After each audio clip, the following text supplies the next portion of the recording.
Hello guys, ayan for today's video mga kaindayon, good morning. Pupunta na po ako ng hospital ulit kasi magpapacheck up na naman ang inday ninyo.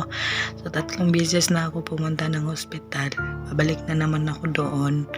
So hindi ko alam kung ano yung result na naman ulit ng aking blood pressure dahil kasi ayun, kahapon ng umaga ay tumaas yung aking blood pressure.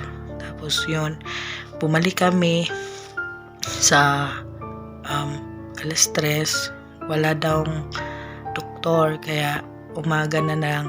Kaya yun, babangon na naman ang inday nyo kahit ayan wala pang panuklay para pang wala pang, ganito talaga yung buhay. Kaya pupunta ako sa ospital, then sasamahan ako ng driver namin. Kaya ayun, kailangan kong bumangon kasi magluto pa ako ng almusal ng aking tatay bago ako pupunta doon sa hospital. Kaya hindi na lang muna ako maligo. Pag uwi ko na lang maligo. Malapit lang naman mga kaindayon, dyan lang naman, yung parang center lang naman. Kaya pupunta na ako doon. Kaya kasi iba talaga yung pakiramdam ng inday ninyo. Sakit yung batok, yung ulo, yung dito half. Kaya kailangan ko talagang ipapacheck up ulit kung ano yung result, na bumaba ba yung blood ko. Kung hindi may iinumin siguro, may bibigay. Buti na lang dito is free, and then free din yung gamot. Guys, ito pala yung yung binigay sa akin ng doktor kahapon. Antibiotic lang naman kasi para daw yun sa tonsil ko, kasi may tonsil at saka sinus daw ako. Uy, kids deal na po. May high blood pa, may sinusitis, may tonsillitis, ganon. May tonsil daw ako. Ayan, naglag pa yung aking gamot. Ayan. Ito po yung gamot na binigay sa akin ng doktor. Then, itong isa para sa ubo. Ang para sa ubo kasi iba talaga yung boses ko mga kaindayon. Ayan. Ito siya at saka paracetamol. Yun lang naman. Pero sa blood pressure ko, hindi pa ako binigyan ng doktor kasi hindi pa comfort talaga na talagang taas, kasi baka daw sa ubo ko lang daw yun, kaya tumaas yung aking blood pressure. Kaya babalikin nila ako ng 3 beses doon sa ospital. Pero hindi po ako nagkabalik po ako kahapon alas 3, yun na nga, wala daw doktor. Kaya ngayon daw umaga, di na sana ako babalik mga kaindayon. So, pero yung nanay ko ayan, siya na yung sa akin na babalik ako kasama yung maneho namin. Kaya mag-inom muna ako ng painit at saka kakain muna ako ng almusal. So ano lang naman yung almusal ni Inday, isang tinapay at saka isang coffee, kasi hindi pwedeng iinom ako ng gamot na walang laman yung tiyan, kasi napaka niyan. Magkano yan 1,625 milligram na yung iniinom ko. So, tapos ito pang isang 10 ml nito. So siyempre medyo matapang na siya, baka maghahabulan na. So itatawa ko lang talaga yung aking nararamdaman mga kaindayon. Ayan, wala pang si Inday, wala pang panuklay. Inuuna ko talaga para makaalis ako. Kasi magluluto pa ako ng tanghalian. Ganito talaga dito sa abroad. Kahit na may sakit tayo, hindi po talaga tayo pwedeng magpahina-hina. Kaya laban lang talaga. Kape tayo. Itong coffee ko ay tsaa lang. Nagtsatsaa lang pala ako mga kaindayon. At saka nilagyan ko ng gatas, walang asukal. No sugar po talaga ako, baka madadagdagan na. Hindi ako nagsusugar kasi nga natatakot din ako na baka may blood pressure na, baka makuha pa natin yung blood sugar. Nako, Diyos ko, wag na po.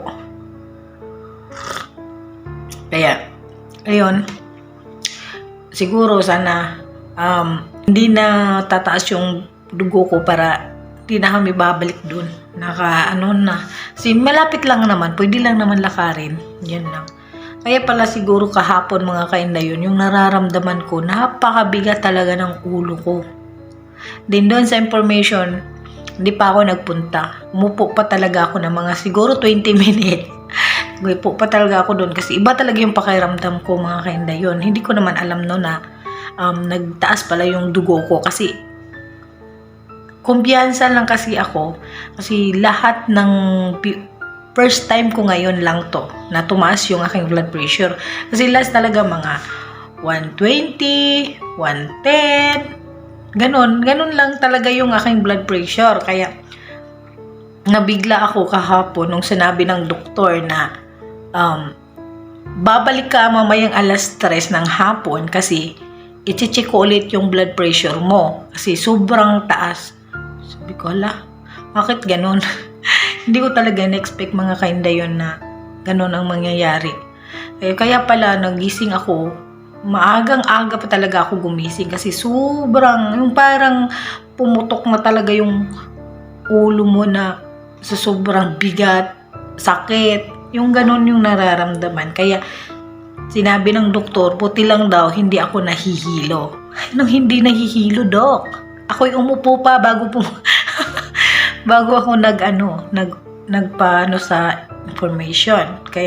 Kasi napakabigat ng ulo, napakasakit, hindi ko ma-explain. Kaya nga bati na lang nga yung aking nanay sinabihan niya ako magpunta ka na ng hospital kasi last nung pumunta kami sa party. Pumunta kami sa party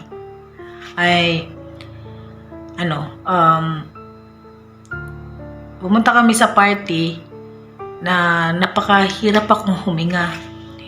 Mahirapan akong huminga. Tapos yun, pagbalik namin, hindi pa ako pinapunta ng doktor. Tapos punta pa kami ng isang araw doon sa kapatid niya. Hindi pa kahapon pa kami nakapunta ng doktor. Kaya yun, binigyan naman ako ng antibiotic. At saka yung para sa ubo, parang okay na siya. Parang hindi na siya masikip. Yung parang masarap na, makakatulog na ako ng maayos.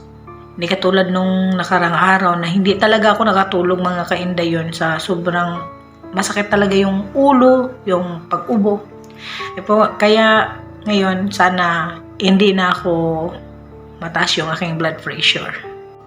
Ayan mga kainday yun, naligo na lang pala ako para mamaya pag uwi ko magluluto na lang ako ng tanghalian.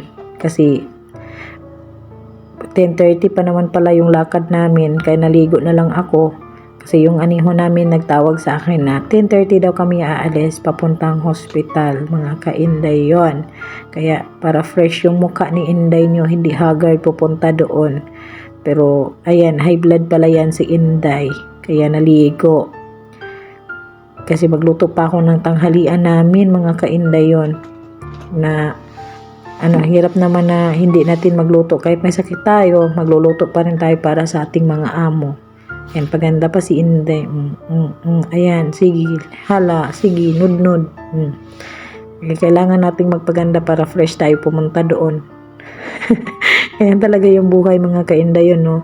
Kahit na may sakit tayo, kailangan nating gumalaw, magtrabaho, hindi pwedeng pabayaan natin yung ating employer.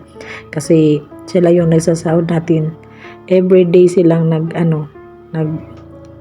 sa atin, sinasahuran tayo 50 real everyday, tapos hindi tayo magtrabaho, 'di ba? Ayan, tatrabaho tayo. Kahit may sakit tayo pero kaya lang sa katawan, edi magtrabaho tayo, hindi tayo mahihilata sa bahay ni amo para ayun, patuloy tayong mahalin ni amo. Pero kung hindi kaya, maintindihan naman din tayo na kailangan nating magpahinga. Ayan. Kaya maya-maya niyan mga kainday yun, tumawag na yung aming maniho ka, nandyan na pala sa sasakyan. Ayan, paganda pa yung Inday. Mintayin ko muna dyan maniho kasi nagpapaganda pang Inday. Nahirapan man ako pero sa aking sitwasyon, pero kailangan nating pakatatag kasi ayan na yung buhay natin OFW. Muntik pa nakalimutan ni Inday yung lagay sa kilikili. Patay tayo dyan. Baka lalayas na yung mga tao sa paligiran natin. Kaya ayan, napaka hirap pero laban. Kainday yun, ayan, galing na po kami sa ospital. Pero hindi ko po talaga inasahan mga kainday yun na ganun talaga yung mangyayari. Na yan, maiyak-iyak ako. Dahil hindi po talaga ako natuloy na nagpapacheck ng aking dugo, ng aking blood pressure kasi nagkasagutan po kami doon sa immigration mga kainday yun dahil po doon sa isang babae doon sa immigration na ang dami niyang sinasabi sa akin na bakit daw ako lang daw palagi pumupunta araw-araw doon. Kahapon lang naman ako pumunta doon mga kainday yun. Tapos sabi niya bakit daw everyday na daw akong pumunta. Paano na daw yung trabaho ko dito? Ano bang pakialam niya mga kainday yun? Kaya ayun na kainday yun na naiinis talaga ako. Naiyak-iyak ako sobra. Kasi sa sobra akong inis sa kanya. Nagkasagutan talaga kami mga kainday yun. Kasi ang dami niyang sinasabi sa akin kung paano na lang daw yung trabaho ko dito. Sabi niya, paano na yung trabaho mo doon sa inyo? Palagi ka dito pag pumupunta. Tapos sabi niya, sino daw yung naghatid sa akin? Sabi ko, driver namin. Bakit ba? Sabi ko sa kanya. Sabi niya, parang ano ba, mashallah daw, sabi niya. Sabi ko naman, hindi naman po ako pumunta dito pag hindi po sinabi ng doktor. At saka yung employer ko po yung nag-update sa akin, mga kainday yun, nababalik ako doon kasi nga nag-aalala nga yung employer ko kahapon kasi pulang-pula ako kahapon. Then, yun pala, tumataas na pala yung aking dugo. Kaya yun, pinapabalik ako doon sa ospital. Then, yun yung sinasabi sa akin mga kainday yun. Sobra talaga yung, imbis na magpapacheck ako, mga kainday yun, umalis po talaga ako at umuwi ako dito. Pero nagkasagutan na po talaga kami. Sinabi ko sa kanya, ano bang pakialam mo? Trabaho mo dito. Hindi kang pakialam sa trabaho ko sa bahay. At saka alam ng employer ko kung pumunta ako dito. Inutusan niya ako at inutusan niya yung maningo na siya yung maghatid sa akin.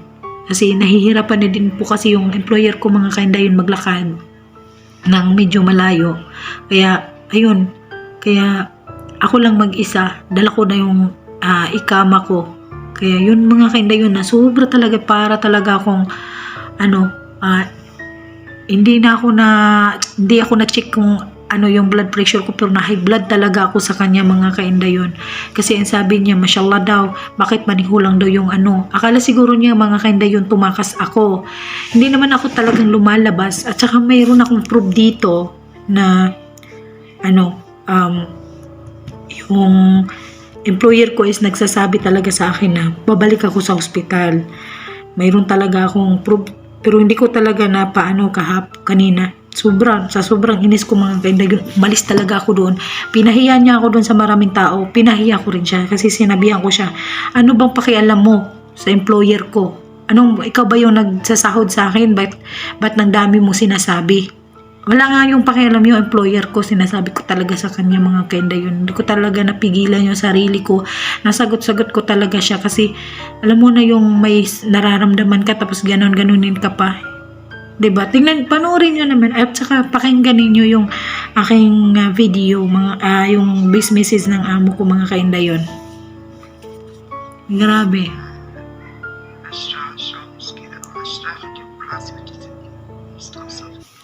O, diba? Ayun o. O, diba? Sinasabi talaga ng aking employer mga kainday yun na pabalik ako doon sa hospital. Kaya bumalik ako doon kanina, yun pala, kahapon ba yun na babae na yun eh. Kasi hindi naman po kailangan talagang isama yung employer mo kasi may ID ka naman. Yun naman lang talaga yung kailangan ID mo. Din yun, dami niyang sinasabi. Kaya yun, umalis ako, dala ko yung ikama ko. Kaya sinabihan ko talaga yung amo ko, ganun yung ginawa niya sa akin. Anong sabi ng amo ko? Anong pakialam niya? Siya ba yung nagsasahod sa'yo? Hindi naman Pati yung alaga ko naiinis sa kanya. Pupuntahan daw nila yun. Iwan ko, pupuntahan siguro niya mamaya. Kasi aalis siya. Pero hindi na ako sasama mga kainday yun. Kasi parang hindi ako atakihin sa pressure ko pero atakihin ako sa galit sa kanya. Grabe talaga yung sagot-sagot ko sa kanya. Pinahiya niya ako, pinahiya ko rin siya. Pero hindi naman talaga sana tama yung ginawa ko. Pero wala na talaga akong magawa mga kainday yun. Sobrang inis ko, parang pakialamero talaga siya sa buhay ko. Ano bang pakialam niya? Hindi naman siya yung amo ko eh. Tsaka hindi rin ako babalik doon kung hindi ako sinabihan ng doktor. Sinabihan ako ng doktor kasi nag-aalala nga yung doktor sa akin kasi biglang tumaas yung dugo ko kahapon. Kaya pinabalik ako 3 times a day. Kasi 3 times akong babalik pala doon para i-check yung blood pressure ko. Kung tataas pa sa pangatlo, bigyan ako ng gamot. Kaya ngayon wala talaga mga kainday yun kasi sobrang inis ko.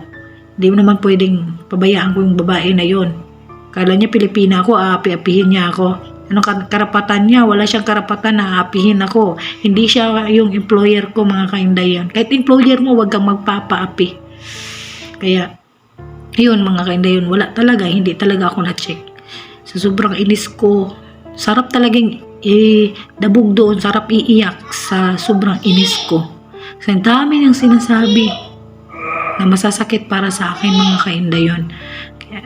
Kayong mga Pilipina, huwag kayong magpapaapi sa ibang mga Arab dito na hindi nyo employer. Wala silang karapatan na aapihin tayo. Wala silang karapatan na aapak-apakan tayo. Porket Pilipino tayo, nakiapak tayo sa bansa nila, aapihin na lang tayo. Hindi pwede yun. Wala silang karapatan na aapihin tayo kasi may employer tayo. Thank you so much for watching mga kainday yun.